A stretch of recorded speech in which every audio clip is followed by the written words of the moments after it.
The idea today is we're going to talk about circular economy and the True Zero Waste certification, and we're going to present two case studies. So we're going to have more like a hands-on presentation today. I'm Ryan McMullan. I've been doing the sustainability thing for a while, and I spent a lot of time at Toyota leading several of their sustainability programs.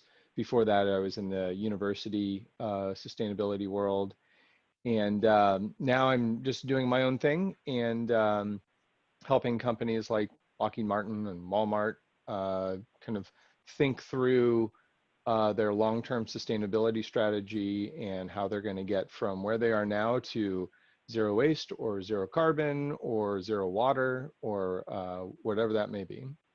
Also doing some really interesting work with the Mattress Recycling Council to try to bring these circularity principles to life with mattresses in California. Awesome. Yeah, Ryan is it's more amazing than this. He's very humble, but he's extremely knowledgeable, passionate person. So if you have more questions also related to the case study he's going to present, feel free to reach out to him via email and or LinkedIn and things like that. Yep. Okay, let me see. How can I? Okay, so hi, I'm Denise. I also work. I have my own company, and I've been working with sustainability for over 20 years. I think the biggest difference between my experience and Ryan's that I have a really long experience with the LEED certification. It's one of the most famous green building certifications in the world, and that's how I basically started to work with waste.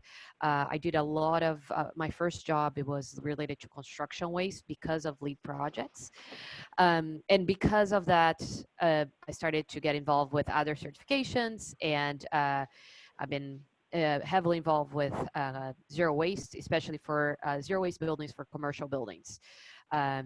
So I feel like Ryan has tons of experience with a lot of manufacturers and facilities and things like that, including warehouses and all that. And I have a lot of experience with commercial buildings and operations of those commercial buildings and offices buildings and with multi-tenants or one tenant and so on. So That's why that's we more or make a less, good team. yeah. So, okay. This is, oh, sorry, I think the dates were wrong here for August and October, but we do have two more webinars that we want to present this year. This is the subjects that we want to talk about. If you have more ideas of things that you want to hear more and learn more, please reach out to us, and we're happy to see if it makes sense to address those subjects to the presentation. So we would love to hear what do you guys think about. Please, Ryan. And just to give you a sense of things, like the webinar today is not originally what we were planning to talk about, but based on the questions we got in the May webinar, we saw what people were interested in and reshaped this content to really address those questions in greater depth. So please ask questions, let us know what you're interested in, and there's another opportunity to shape the later two webinars and to make this kind of follow where you're interested. Yes, thank you.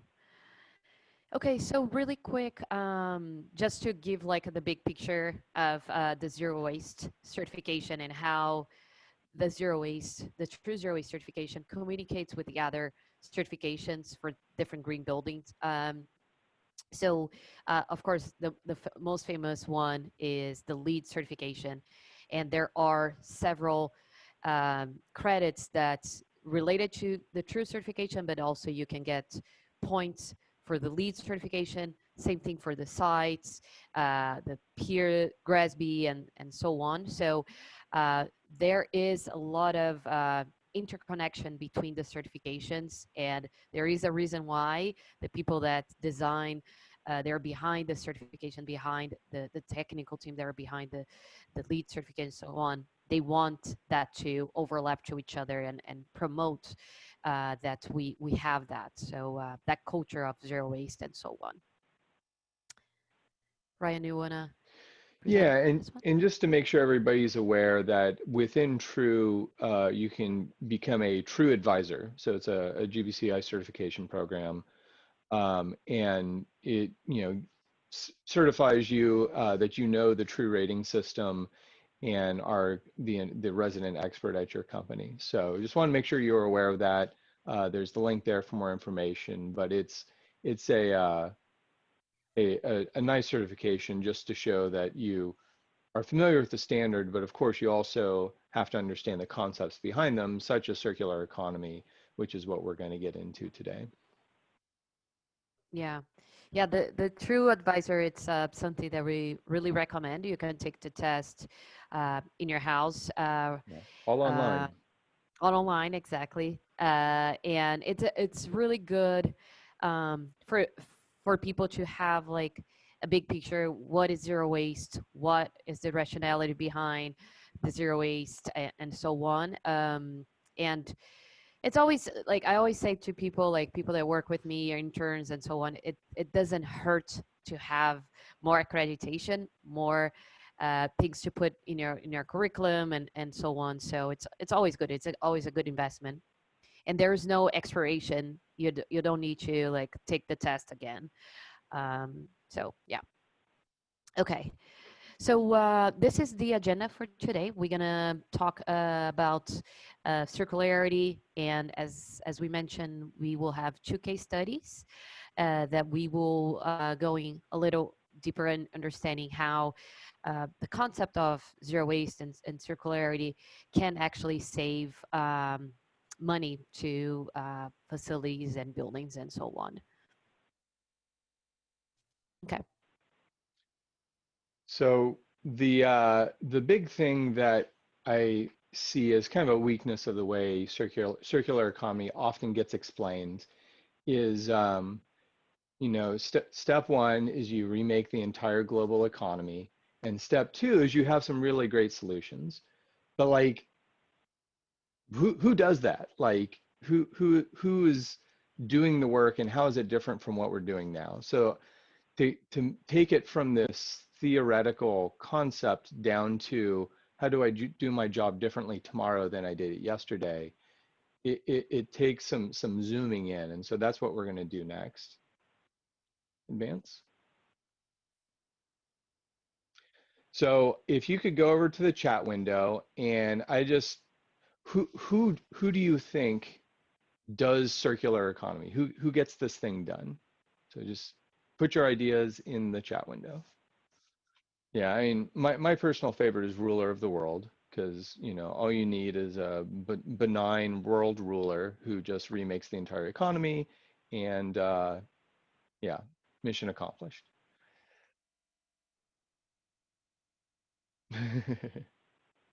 Yeah, well, yeah, and I think for anything new, so Lindy had suggested maybe starting with designers.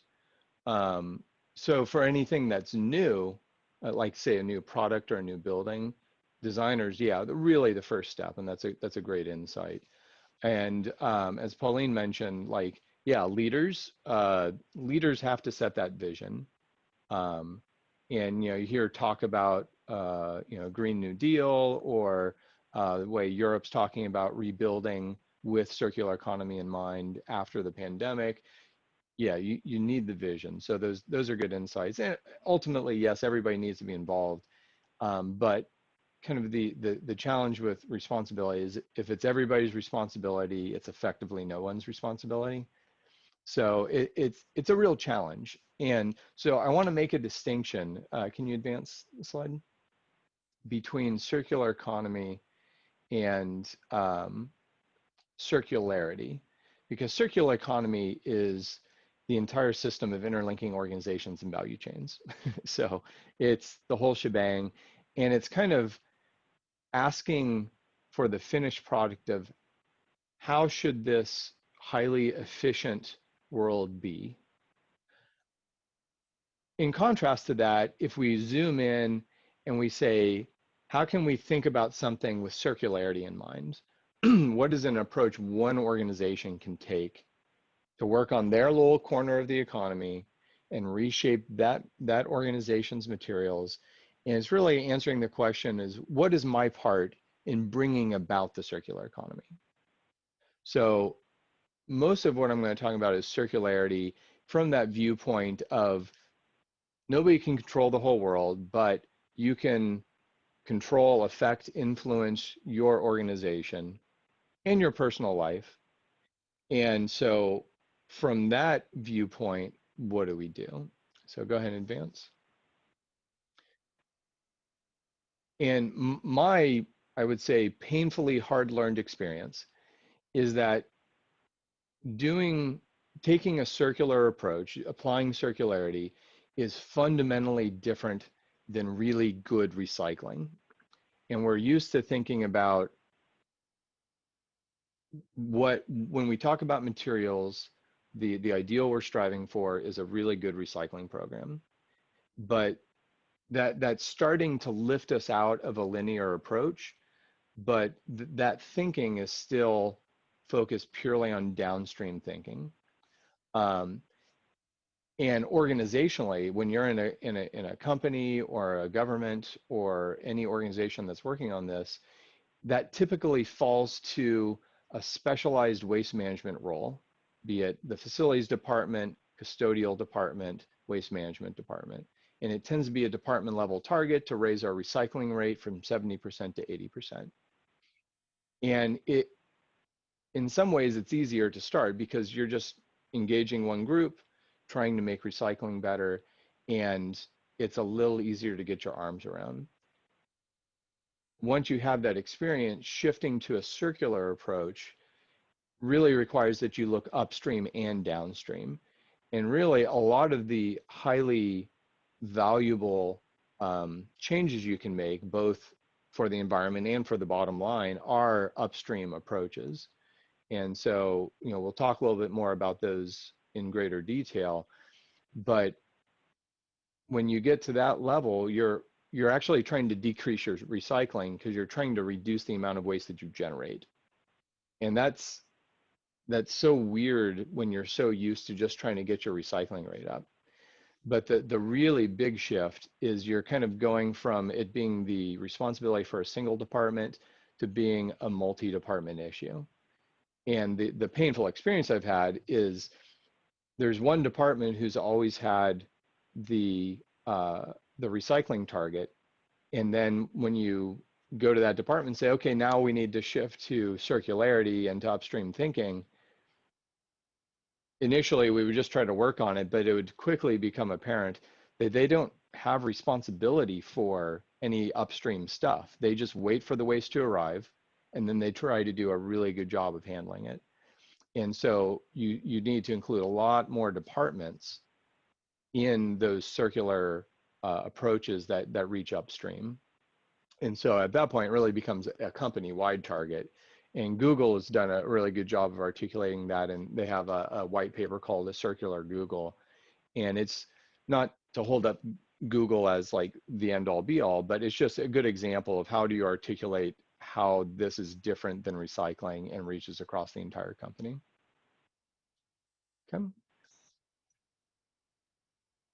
So what does doing it look like? That's kind of the question I always think about in training and sharing is like, yeah, but if I was watching it, what would it look like? So go ahead and advance. This is Ellen MacArthur Foundation's description, and it's really complicated and it's hard to take in all at once. But to start to kind of digest this, there's three main pieces to it. One is to understand the difference between renewable resources and finite resources. And then the second part, the really what does doing it look like, is to understand that you really need different management strategies for those two different kinds of resources. And that it's just a way of dividing the world in twain and approaching things differently based on the type of resource they are. And then the final part is kind of the Hippocratic oath of sustainability professionals, which is to do no harm in the process of doing those. So if you'll advance, we'll look at renewable and finite first. And it's just, it's pretty straightforward. What are renewable material resources like wood, some or natural fibers, um, those sorts of things versus finite minerals, metals, uh, fossil fuels, things that aren't going to renew themselves. And so the first part is to understand that there's strategies that are different for each. Another is to look for opportunities as we evolve our organizations to shift from finite to renewable resources. So for instance, when I was at Toyota, there was a lot of emphasis on some deep research on bioplastics, on the recognition that plastics are really darn handy for making cars, but they're a finite resource. So what is our future plan for still making plastics, but originating them from renewable resources? Um, Another trend that you'll see in buildings is examining structural timber as a substitute for steel. And how can we make that shift from a finite resource to a renewable resource? Okay. And then the second part is to recognize that, on the left side of this slide, that you have your renewable resources and, manufacturing and service providing, and then you get down to the consumer, and then the options you have available to you for renewable are different. And so we're looking at things like, how do we extract base biochemical feedstocks that can be made into a very flexible array of things? Or maybe we're making some energy, biogas, or maybe we're regenerating the biosphere through composting, or feeding fish, animals, etc. So that's renewables. On the finite, it's a much more technical, uh, technological approach where, our user uses a thing, and then the first example is how can we maintain and prolong and give that object a good, long, useful life, hopefully an efficient life during that use. And then when that runs out, how can we oh, sorry, no, first a share. How can we share a material, such as car sharing or any of your favorite sharing economy approaches, to give that useful material more life? And then the second is how can you maintain and prolong it? And then finally, or not finally, but next, how can you reuse, redistribute um, that material back to manufacture through things like remanufacturing without breaking it down into component materials. And then the last step is recycling. We break it down to component materials, feed it in as feedstock. So it's the kind of this cascade and this preference of how can we make the highest best use of these materials, and understanding that whether it's a finite or a renewable resource, we just have to take different approaches. So next. And then finally, there's the idea that we want to minimize the leakage of these materials and the leakage of the value from the materials. So that's why there's a lot of opposition to incineration of technical materials as part of a circular economy, because you're essentially leaking the materials. You get the energy from it, sure, but you're putting it beyond use. It's no longer circular at that point. And then, of course, when you're doing that, you also don't want to have, say, a car battery recycling plant that puts out lead pollution into the environment. So yes, recycling is good, but you also need to design out the negative externalities, such as pollution, negative social impacts that come with each of those loops that we're trying to maintain. So that's kind of like conceptually what it is. And now I'll pass it over to Denise to talk about kind of the value of this within organization, because that was a lot of the questions that we got during the last presentation. Yeah, thank you so much, Ryan. Let us know if you, I don't know if we want to have questions regarding what all the information that Ryan mentioned right now. Since it's fresh in your mind, let us know. We're happy, or if we should move to cost. And so please let us know in the chat if you guys want to, if you have any specific questions that it's burning inside of you, you want to talk about circular economy. Okay. Let's see. I don't know why my computer. Let's see. Okay, sorry. So I just want to talk a little bit about give us a little more a context of like that waste. You know, there's this concept about like, oh, the environment aspect. Of course, landfill is not the best, and or incineration and recycling is also like not the best solution. It is a solution, but there are other solutions, especially the solutions that Ryan mentioned, that we should take a look. But let's talk about like cost of of waste and like the main thing the main idea, the main concept I want to bring it to you that I want you to keep that in mind is that um, the cost, we're increasing the amount of waste a lot. Um, and the of course the because of we have so much material generating, the cost of processing that material, either going to a landfill or going to recycling, it's going to increase as well. So just keep that in mind that uh, different than like, for example, the oil pricing that we saw dropping really uh, a lot during the pandemic, the cost of waste is not going to go down. It's only going to go up. So just keep that in mind. Here's an example. We're going to talk about landfill specifically. There's this map on your left that you can see the capacity of how many years we still have available for sending things to a landfill. Um, and then the price here, what we call like a tipping fee of disposing materials to a landfill. And you can see, for example, California and other states have a really expensive fees to send the materials to a landfill. And you see, like, just in 1 year, there was a raise of like almost $9 per ton to dispose that material in landfill.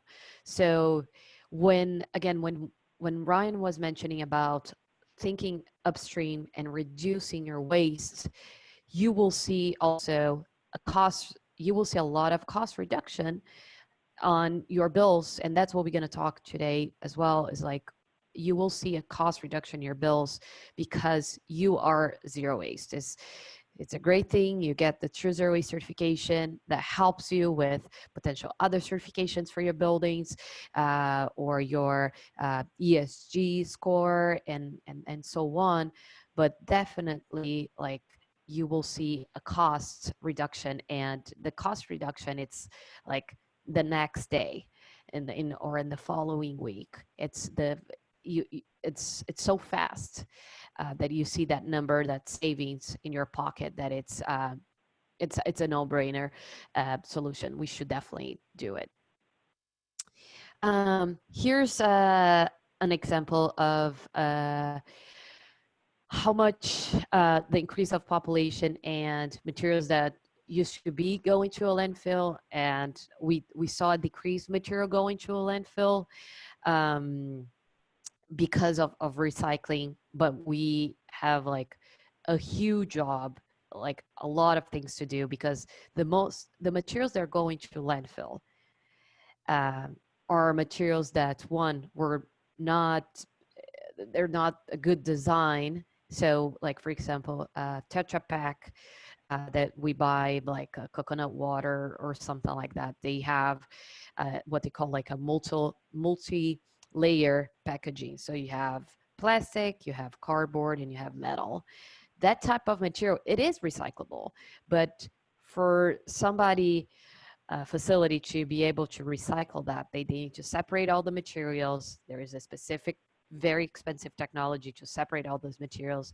And by the end of the day, when they sell like the plastic film or the aluminum film that it's in the package or the paper, it's not worth it. It doesn't pay that facility to separate. So that type of material is going to a landfill.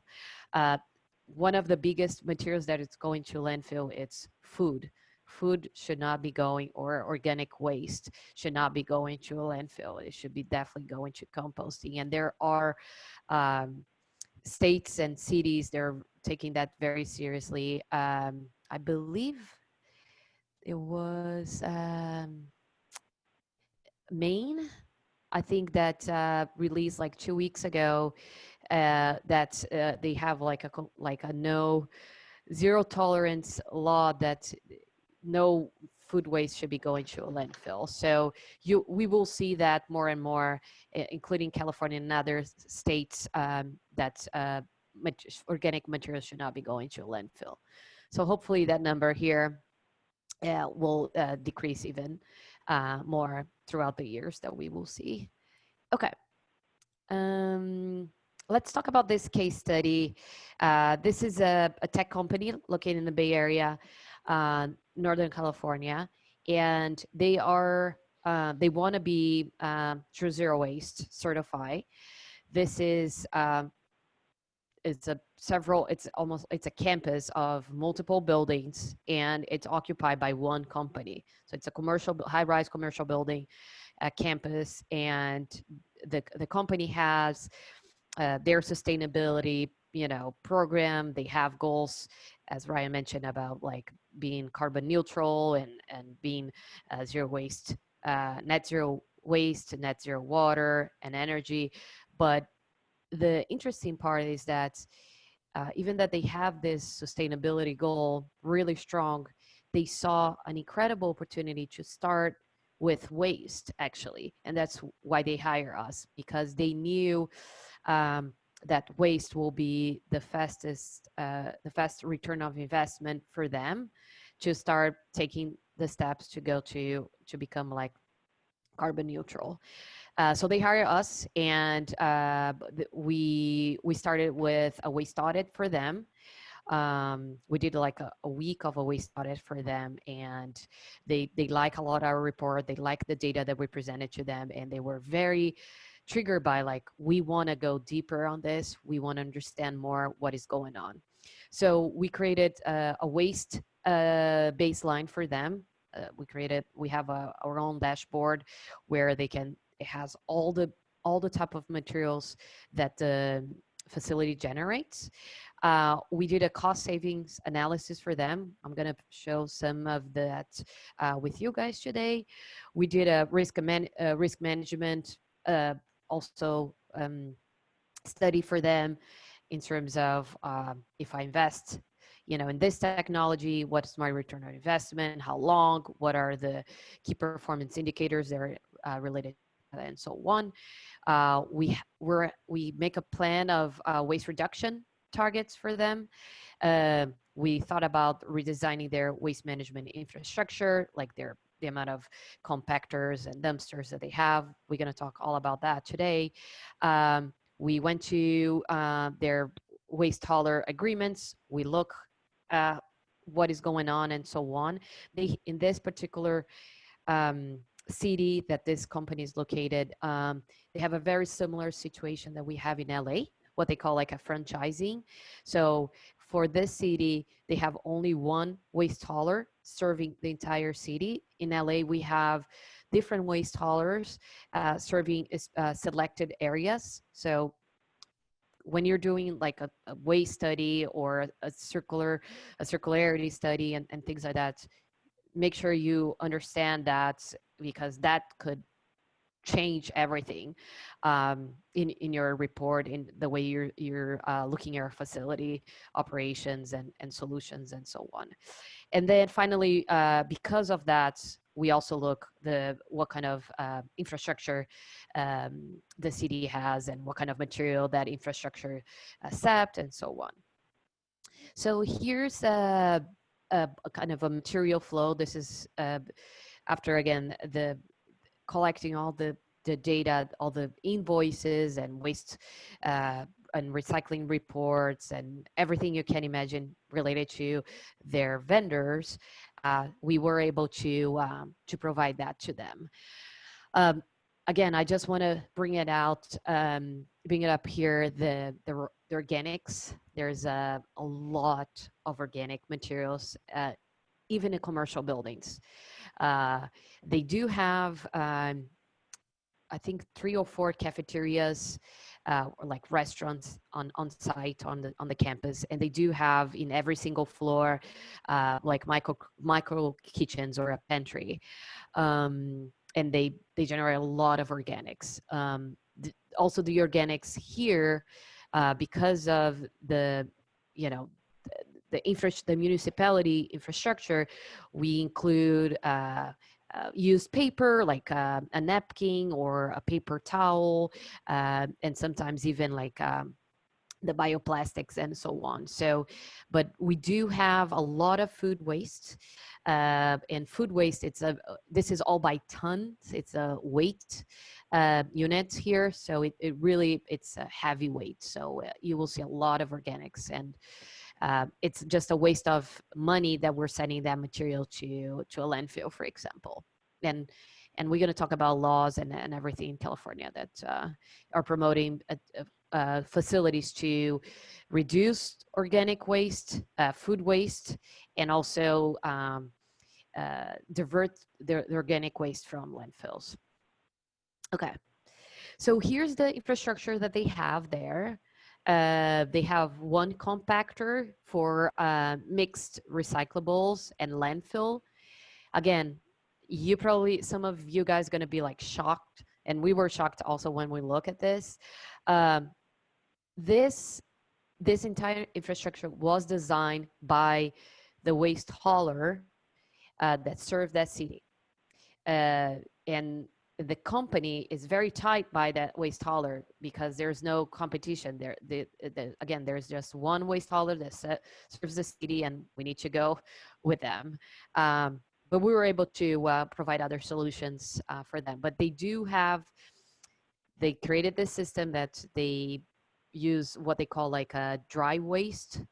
Uh, and the dry waste, it's mixed recyclables and landfill.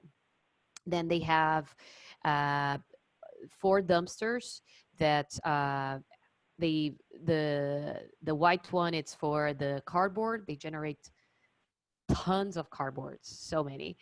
And then the green one is for organic materials. And then finally, they have this open top container, and it's for different materials. They have a lot of construction going on. And again, all the cardboard come in pallets. So you can see a lot of pallets here. And we're like, okay, interesting. And by the way, this company you can see here is different than this waste hauler. So they hire a specific company to collect this mixed materials, including mixed recyclables and wood pellets and so on. So we did some comments, and again, we definitely brought it up about the resiliency, the resilience aspect of cost fluctuation and so on.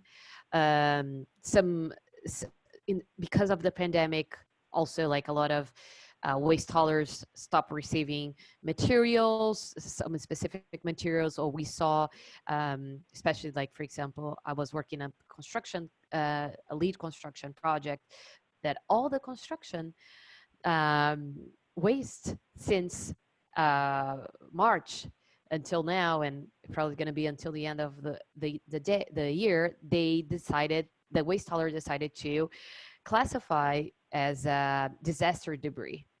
So when you classify a material, a waste, as a disaster debris, you have the power to send all the material to a landfill. And that's not okay. That's not going to help us, and things like that. So just keep that in mind. There's sometimes things that are out of control, and we need, as much as we have control and be resilient, in our facility, the better it is. Okay, so this is the cost for the commingled dry waste, as we mentioned. This is how much they pay, and this is the idea here is that we will create a stream system. Now we have two, what they call like dry waste and wet waste, for them to be able um, to get the certification, increase their diversion rate, and so on, and have more data, more specific data on their waste generation and so on. We indicated that for this client to implement the tree waste stream at least. This is how much they spend on cardboard. There's a lot of opportunities here for cardboard. That's where we're focusing right now with them. It's basically we're gonna basically move the cardboard from those dumpsters that we saw, the white dumpsters, to the open top. And so we're gonna switch switch to the open top and to the other waste hauler that collects the pallets and so on. And they're gonna come and pick up for free. So here it is. We're saving like $43,000 a year just redesigning the infrastructure, just like moving this material from one location to another, making a different agreement with this new waste hauler, see if they can collect for free because they can sell that cardboard and make a lot of money, and the client is happy. There's also different discussions with vendors that provide materials that comes in cardboard, where we're asking them to take it back, those cardboards, so we don't generate as much as cardboard. So those are the things that we're talking about with the different vendors. So we did a cost analysis of including even like a baler, how much will cost, and labor. So all those information is important, and we provide that to the client. And then we did another analysis on their organic waste. So this is a very interesting technology. It's made in California, made in US, and basically the only downside is that you don't generate a lot of byproducts on that. They basically transform your food waste into liquid waste, so solid to liquid. But this machine gives a lot of data in terms of how much waste we're generating and when, what day. It's a very detailed data, and that's one of the reasons we suggest them to start collecting more refined data, and they will be more resilient, not depending on the waste hauler to collect their organic waste. Just an example here, New York, for example, before the pandemic, they were implementing the organic waste stream and collection, and then because of the pandemic, they shut it down, their collection for organic waste. So that could, yes, please. Sorry, I was going to say, and just speaking from firsthand experience, when there's a pickup disruption and your cardboard doesn't get picked up for 2 weeks, it's annoying, but it's not that bad. When your yucky food waste doesn't get picked up for 2 weeks, that's a big deal, and everybody knows about it because everybody can smell it. Exactly. Excellent point. Thank you, Ryan. Okay, and then the other, this is more a sophisticated technology where you process, your food waste, and it actually generate biogas that you can use to power the motor, or you can use for, trucks, whatever you have in the facility. Okay. And this is like, we did a cost analysis for each of those solutions and so on. I'm just going to go really fast because we don't have a lot of time, and I want to give time for you guys to ask questions. So this is just, again, all the information we generate for the client. This is how much they spend. This is how much they can save with each solution. We including labor, things, and all this information. So yeah, Ryan. Okay, so to give another example and a very different example of uh, a shift in thinking from kind of the old approach to a circular approach, is an example from when I was at Toyota, and we have this shipping packaging that are, you know, a lot of parts that would go out to your dealership so you can get your vehicle repaired or upgraded. Um, and they go out in these cardboard and wood pallet master packs, they call them. We can get the slides back. Um, and so the way we were doing it is we're like, okay, we've set up recycling programs for cardboard, recycling programs for wood, or, you know, reuse if we can. So good job, everybody. Mission accomplished.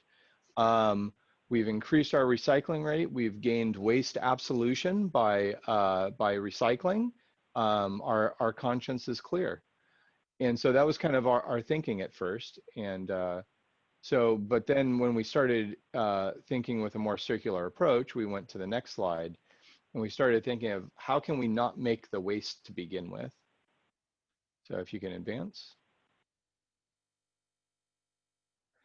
Um, we instead did a returnable packaging. So we went from an expendable single-use package that was being recycled to a durable, returnable, reusable container that resulted in the reduction of that cardboard and wood waste. And we generated less waste as a result, not just that it was being recycled. So instead of, you know, if you think of reduce, reuse, recycle, we shifted up 2 steps to reduction. But it took a very different way of thinking. It wasn't just a one-for-one swap and then we're done. So if you could advance to the next slide. One was that returnable packaging requires management. And so you can see on the left the containers, we would use them, and then as we would empty the parts out of them, we would collapse them down and they would stack up. We would need to return those shipments, and we had return trucks, so those trucks were already running, they weren't special, but it became an inventory management. Where are the containers? Are they in the right location? Do we need to uh, adjust where the containers are? And occasionally we would need to make a special shipment to balance the containers and make sure they were in the right place so that they could be reused again. So that was one piece of it. And then what we found is that while our old version was good for our recycling rate, in our new version, our recycling rate actually went down. And so at the time, our metric was recycling rate. And so our metric was telling us, knock it off, get that cardboard and put it back in the bins so that we can, you know, put our thumb on the scale. So of course we changed our metric, but it was kind of jarring at first to think, hey, we're doing the right thing, but our metrics telling us we're doing the wrong thing. So there's some head scratching. In the old one, you know, the recycling, the cardboard's very recyclable. Go back a slide, please. And you know that we would try to reuse the pallets if we could separate them well, if they weren't broken or damaged. But all of that program could be managed within a single facility. And largely it was the responsibility of waste porters, people whose job was to collect and move and handle waste. And so it was very contained. It was a few people, you know, they had to set up the contracts, but like on a day-to-day basis, it was very narrow in scope. Our returnable packaging program, we realized, one, these steel containers are a lot easier to repair. So even when they did break after 200 uses, repairing them they were easy to repair by design. And so that intention and design really not only made them get 200 uses, but made it easy to repair them. So we got 500 uses before it would just get damaged beyond repair. But unlike our old system that really allowed a single facility to be self-contained, not have to worry about anybody else. Now we had to manage a network of facilities, because if you're sending a returnable container to another facility, you need to get that one back. So you can no longer just stay in your own little world as one facility. You need to think on a bigger scale, which is work, but it's work that's well worth it and showed a lot of savings. And it kind of, the responsibility shifted from being, that guy over there, the waste porter, who was moving the waste around and getting the cardboard into the compactor and stuff like that, to being managed by the logistics department, because they had to understand when the shipments were coming in, when they were going back, how many were there, managing inventory, and it became a different type of work that was being done. So now we can go to the next one. It was a different type of work, and in some ways it was more work, but boy, did it pay off. And so this is an example from our sustainability report, and these are savings over 10 years. But I mean, $445 million of just avoided packaging. So that was the packaging that didn't have to be purchased to begin with. And then we also had other savings in terms of handling and repair and things like that. But just the cardboard we didn't have to buy resulted in $445 million. And then, to translate that to materials, we're talking millions of pounds of wooden cardboard. And that translates to millions of trees that didn't have to be cut so that we could operate. So this was the sort of thing where it required a shift. It required some additional effort, especially to set up, and required a different way of thinking, but it really, really paid off. So I just wanted to really give you something concrete and specific that you could see and virtually touch to get some numbers there. By the way, the numbers is very impressive.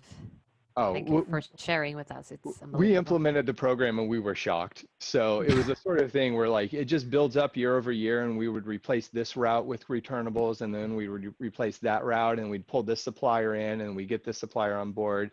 And over 10 years, it just grew and grew and grew. And when we actually stepped back and added it all up, we were shocked, and we were the ones who had implemented it. That's awesome. Yeah. Cool. I think that's it. I don't know if you want to add anything else, Ryan, or should we go to questions? Yeah, no, I think that was the plan, is we really want to make sure that we can address some of the questions. I've been watching the chat, and already several good questions in there. If it's okay, I'll start with Pauline's question about how COVID has thrown a wrench into everything. Yeah, and feel free. We have such a small audience that we could please feel free to unmute yourself and present what you do and your name. I think it will be cool if you could turn the camera on. I know some people have the camera on, and ask the question. So this is an open room for questions. Feel free to do that. So Pauline, could you ask your question about how COVID-19's influenced the need to transition? Hi, yes, I am really excited about being here. You're talking about everything I've been wanting to hear for a long time. And thank you, that's awesome.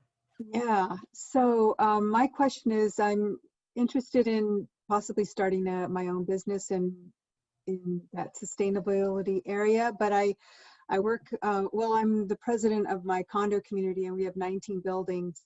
And I just thought, what would it be like to create a circular economy in a multifamily community? And That's so awesome. I think about waste, and I think a lot about, what Ryan was talking about, how to, change the mindset. But my challenge is with vendors. Landscapers don't quite understand that. They continue to want to change the drip irrigation to spray so that the plants can grow. Or the waste haulers, we don't have the way our community is structured. it's not efficient. The bins are in like 4 different areas, hard for people to get to, and we have a lot What of city waste. you're located? We're in Lincoln Heights. We're in a Lincoln Heights. a Okay, low cool. income community. We have our challenges with cost. Mhm. So I'm And wondering, who is your waste hauler there? the UAW, United, Waste Service? yeah, No, United Waste Service. I think it's UAW, yeah, UA. United Waste Service. Yeah. But I just wanted to know about the mindset. How are businesses, how are vendors, are they feeling influenced to change things, to change the way they operate? Because I keep hearing it's not going to go back to the same way. People have to be more efficient, but we don't hear a lot about how we hear about COVID, but we don't hear about the climate so much right now. But are they thinking about how to be more efficient, how to streamline, how to do things differently, how to reduce waste, since we have not been able to create a lot of waste by shopping the way we usually do? Is that changing? And are you feeling that the environment is changing, or the mindset is starting to change? And I'll give my impression and then, ask Denise to share her perspective on it. My experience has been that there's a very different separation between, say, companies, organizations, things that need to operate versus vendors that supply them. And the group that needs to operate, be it a factory or an apartment complex, I think COVID-19 has really shown the need for resilience, and specifically to circularity, how single-use disposable materials really make you less resilient because you're reliant on the next shipment. You'll always have to have the next shipment coming in because you always have your waste going out. Hospitals have seen this around single-use masks. Companies who have had their supply chains disrupted have seen this. Even the testing kits, just getting nasal swabs, like it's all highlighted the fragility of single-use designed streams. Now that's the folks who need to operate it. And so there's been a lot more of a shift to durables. So a shift from single-use to durables. I know a lot of the companies I've been looking at have been looking at replacing, just simple things like we couldn't get a shipment of coffee cups. Like our supplier was out, we couldn't get coffee cups. And, for the offices that are open and that have the luxury of space and doors to close to keep everybody safe, you can't operate without coffee. And so their drive to switch everybody to ceramic mugs was really driven by the pandemic, which seems weird. Like that just seems strange that it would take a global pandemic to get people to use mugs, but here we have it. Now that's those who need to operate. The vendors that have made their business on single-use streams, that's their bread and butter. That's what they want to do. When I was at Toyota, like our cardboard vendor didn't want us to switch to renewables because they wanted to sell us cardboard. We had to switch to a different vendor who had a different business model and who would sell us something that could be repaired and reused before we could get the solution we wanted. So there's very different incentives for those two groups. And so that was just a very useful distinction I came to realize and just wanted to share that. Thank you very much. So I think that part of this is really, it's great to recycle and all of that, but how much are we buying? So what are we doing personally and business-wise on the demand side?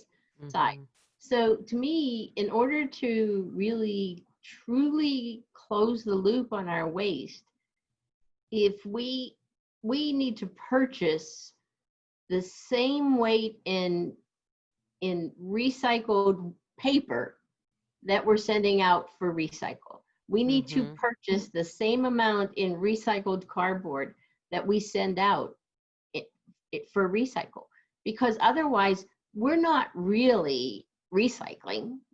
We're just sending it off for somebody. It's still the linear model. It's not a Mm-hmm. circular model. It's still a linear model. And we really truly have to see our responsibility in being the consumer or the user of Mm-hmm.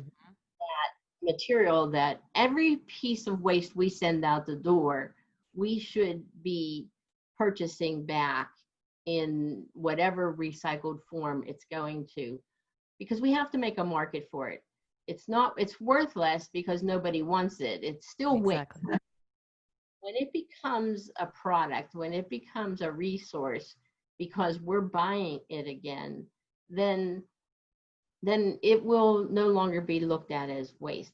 So I guess what, it would be helpful if we started in our practices closing that loop. So with, the companies we work with, or even ourselves, if we start sort of looking at that, Demanding that. Yeah. yeah, Well, and that's where I wanted to really make clear that to shift to circularity, you can't just recycle well. That's where you have to engage procurement, and you have yes, to engage supplier relations, and you have to Mm-hmm. engage the upstream folks.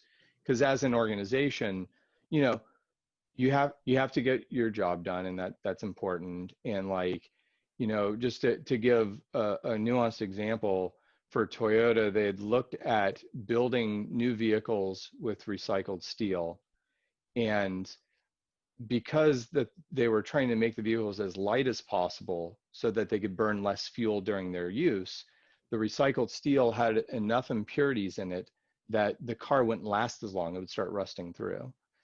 And so they said, okay, for today, we need to use virgin steel because we want our vehicles to last 20 years. And so to get the durability, we have to take the hit and use virgin steel for now. But then that also prompted them to begin research to say, okay, so how can we improve the steel recycling process and partner with some companies so that we can get the steel to the point that we can use it.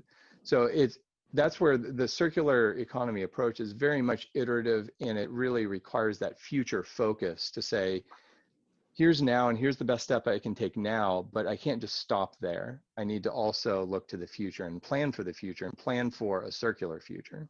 So, well, Yeah. so then let's look at the Can I, automobile real quick. yeah. sorry, And Denise, what were you going to say? No, Oh, I yeah. just want to add what Caroline brought it up. Thank you so much. And also answer your question, Pauline. One of the things that we see a lot as an effective solution is go understanding like the agreements with your vendors. Okay, uh, if you're about to renew those agreements or shop around, make sure you have some language and requirements for the new agreements or for the new vendors.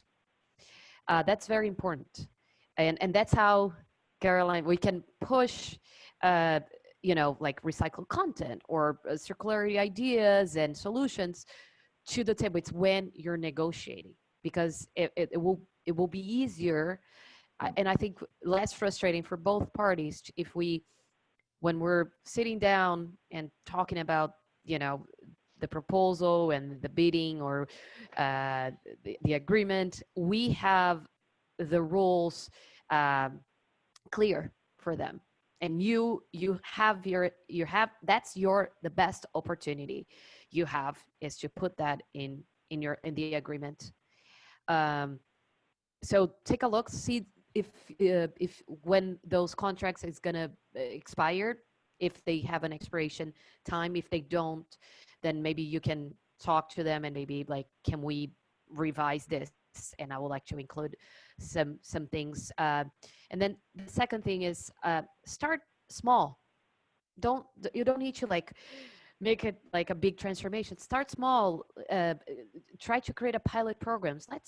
can we create a pilot program here instead of, sending our landscape waste to, you know, a landfill? Can we do a pilot program for specific plants or whatever it is and do like a composting on site? I don't know, something like that. A pilot is always uh, a good way to do things because it's less risk. People are more, they want to do that. They want to be part of something new.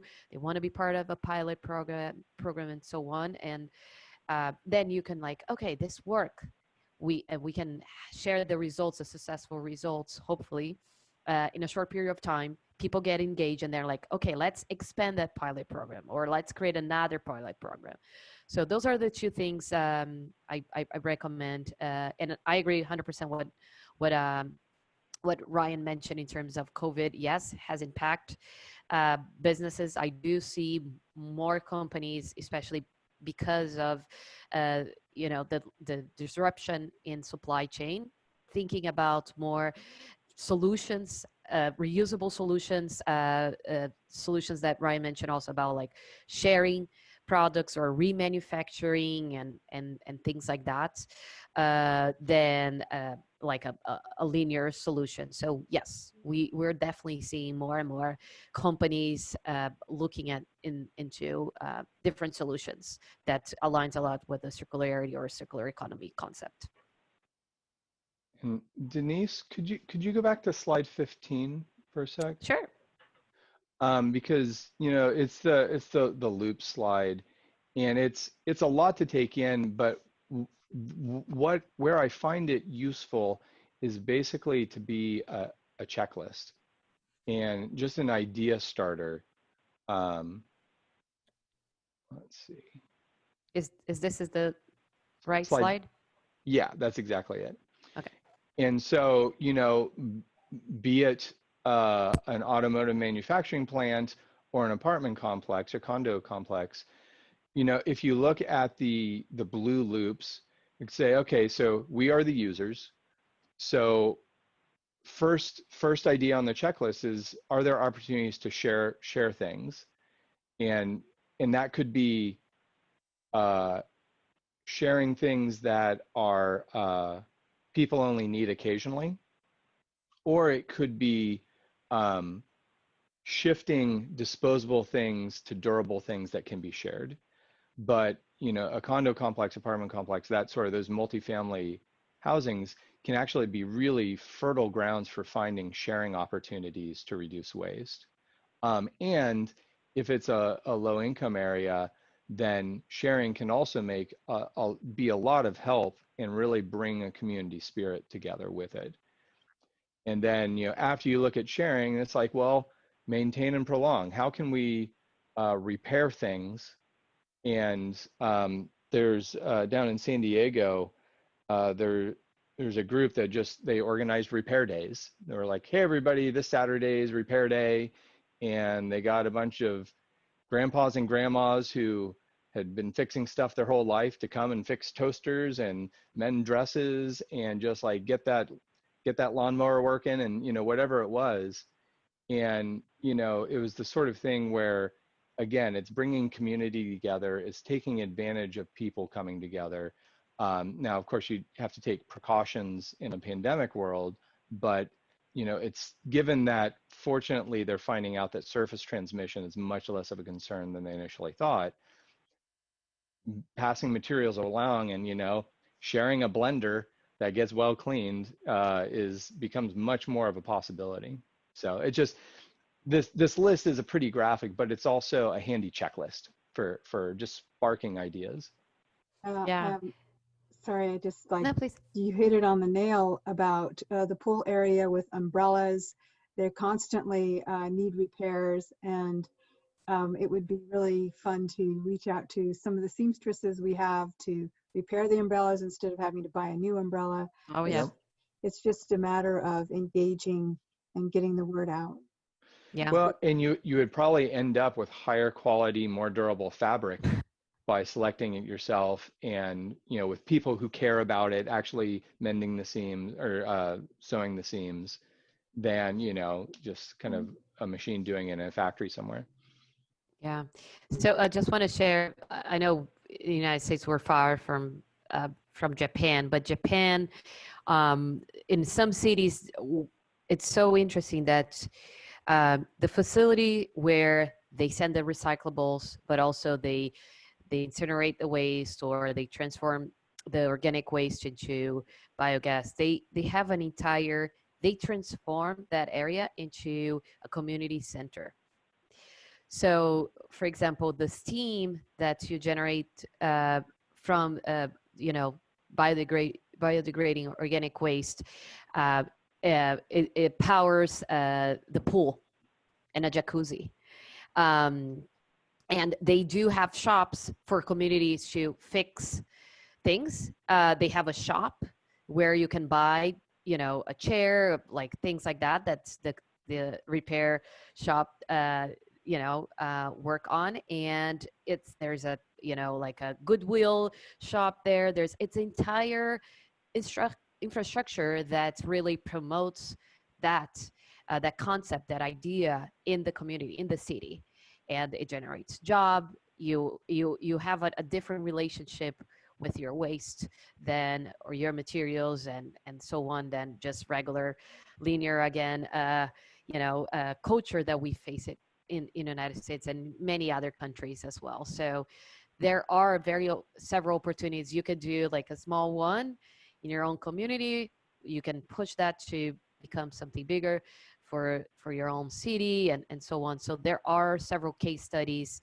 on best practices. That's another thing I will recommend, is like maybe take a look at other similar communities around the world or United States that came with solutions regarding to zero waste or circularity and so on.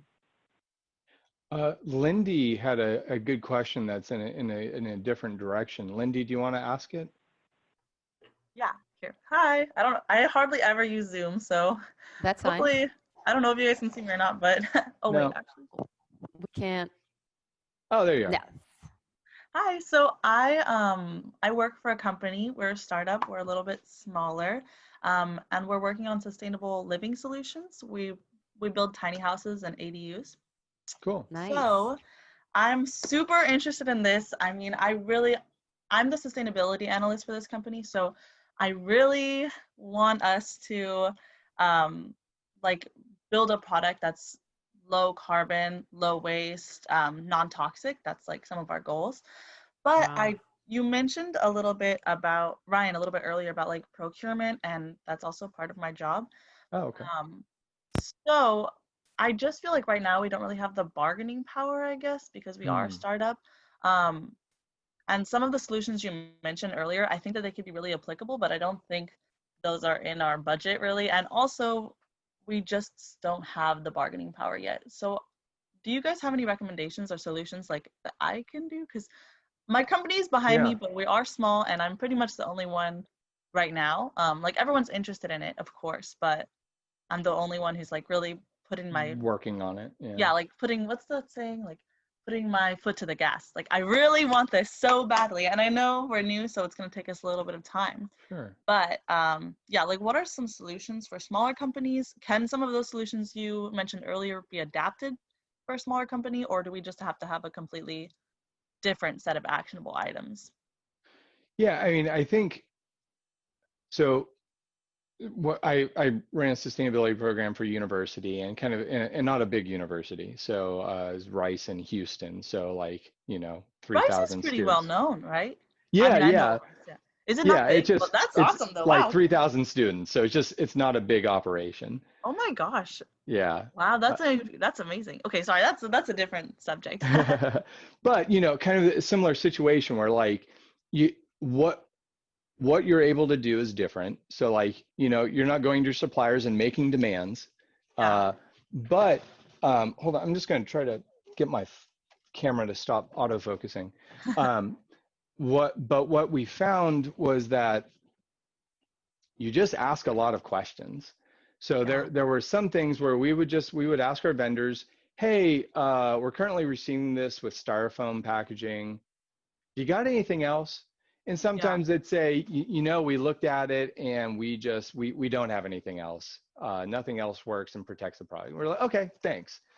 And then, but there were other things where we would ask other questions. We're like, this is really annoying. Can you do something? Or like, oh yeah, that's easy. Sure, no problem. We'll fix it in 2 weeks.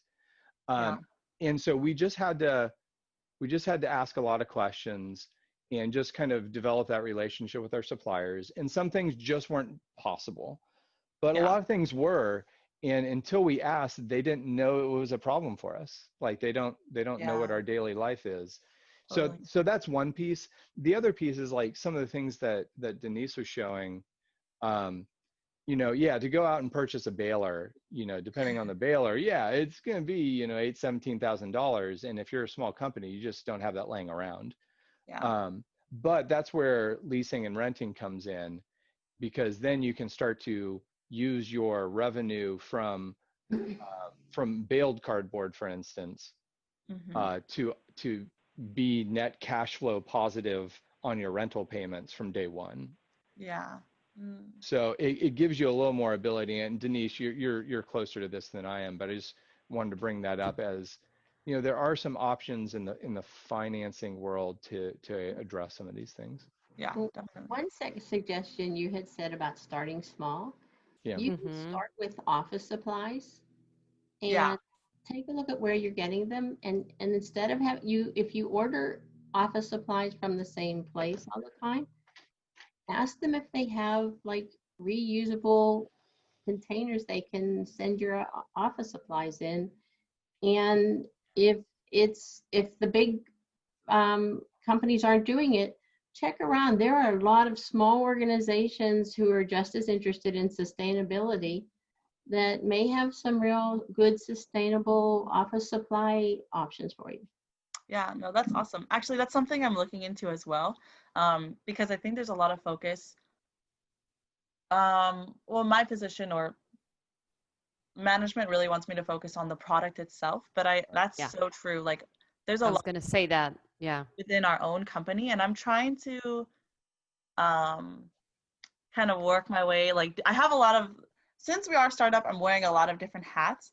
So I think it's like so crazy. So that's something I think I definitely I was gonna say, like, I'm sure the executives want maybe a product like a tiny house, affordable house that it's more green and things like that, because it's also like a good way to market that and so on. And there are, if you're in California, there's the California Green Building Code, there are some requirements and specific requirements and so on.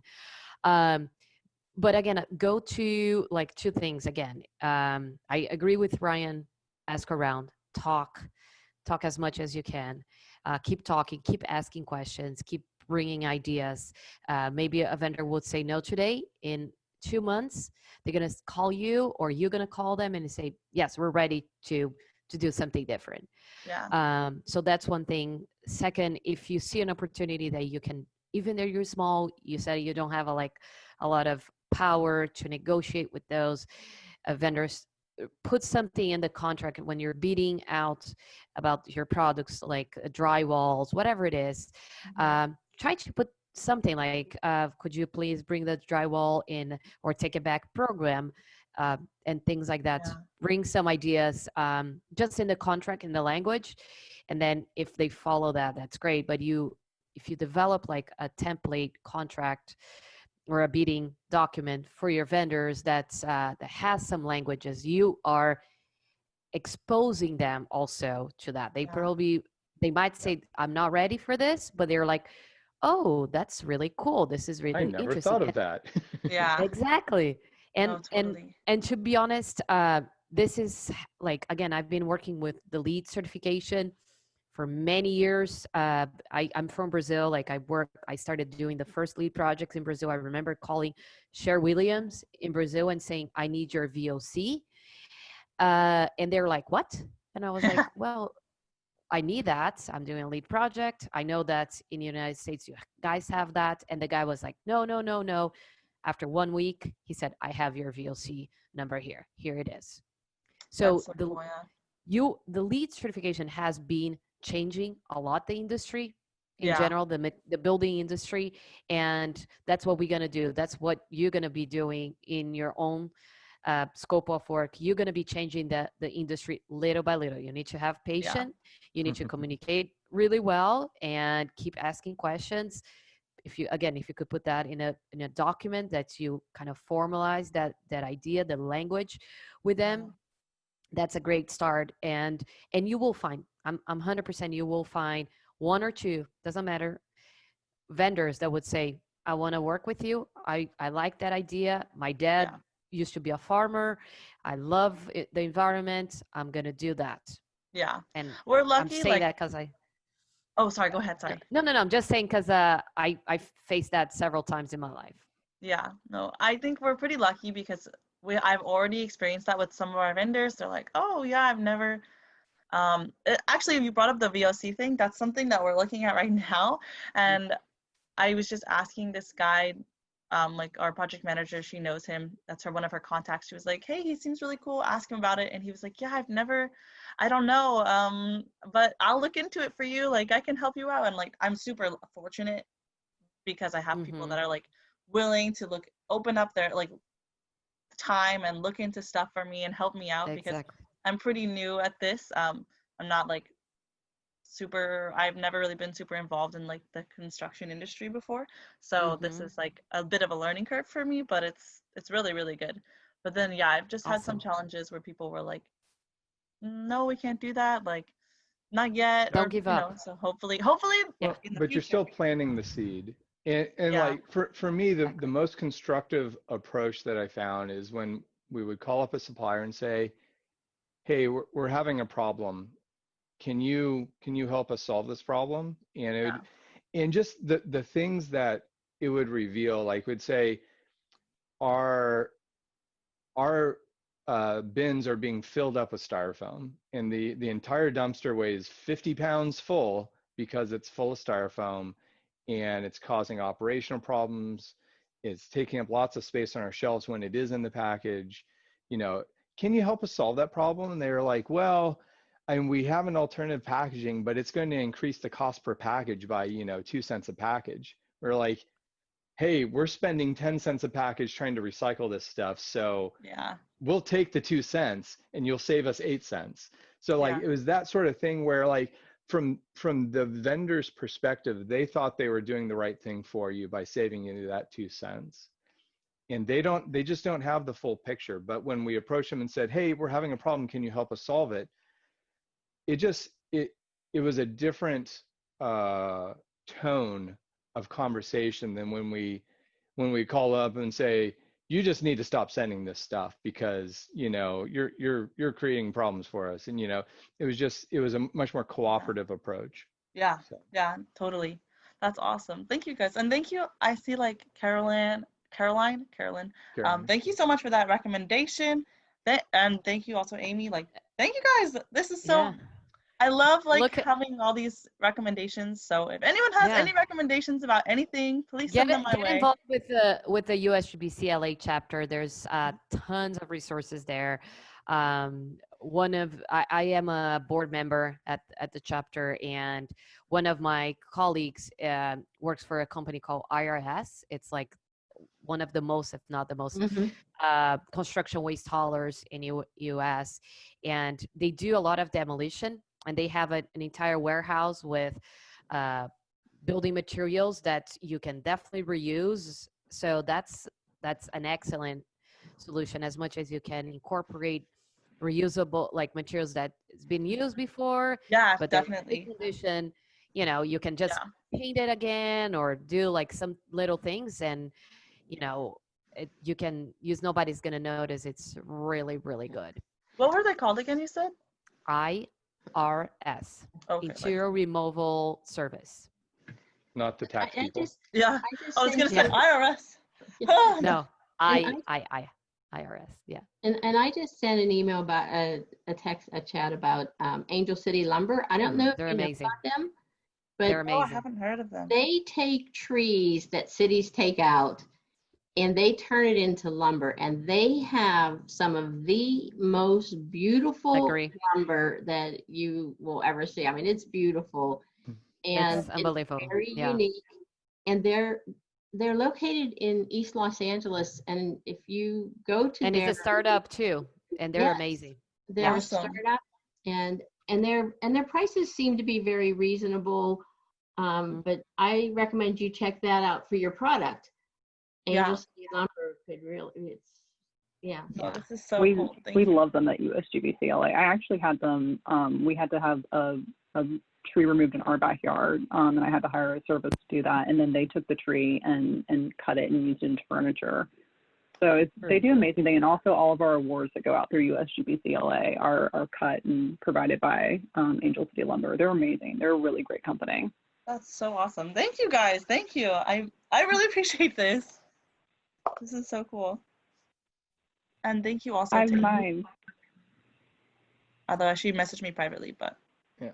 it was about mushroom construction and installation. That's super cool. I'm Yeah. gonna look into Hemp, that for sure. hemp insulation as well. There's so many products you can take a Yeah. look. We currently are using SIPs for our like structure, but I know the interior, the foam for our SIPs is EPS, which I really want to see if we could find something that's like of a comparable like our value, but we could use instead. But we'll look into that because I think that might be a little new in the industry, like the SIPs industry. I know Mhm. our SIP supplier definitely doesn't do that, but hopefully one day we can make something Yeah, like that. We can get, and another idea that LEED promotes a lot, and I've been seeing in many buildings, especially for single family homes and things like that, is especially if you built like a model home Mhm. using all the sustainability and all that, you can make like windows on the wall, for example, and show like, oh, we use like jeans or hemp or whatever it is, insulation here. Oh, this, and you put the signage, the paint here, it's low VOC, and this is the benefits of that. So use use the house to promote the sustainability, the concept, the solutions that you Yeah, put it together. totally. Thank you. Thank you so Mhm. much. This is awesome. Okay. Well, I Ryan, think we're pretty much out of time. Farah, is there yeah. anything that you need to do to wrap things?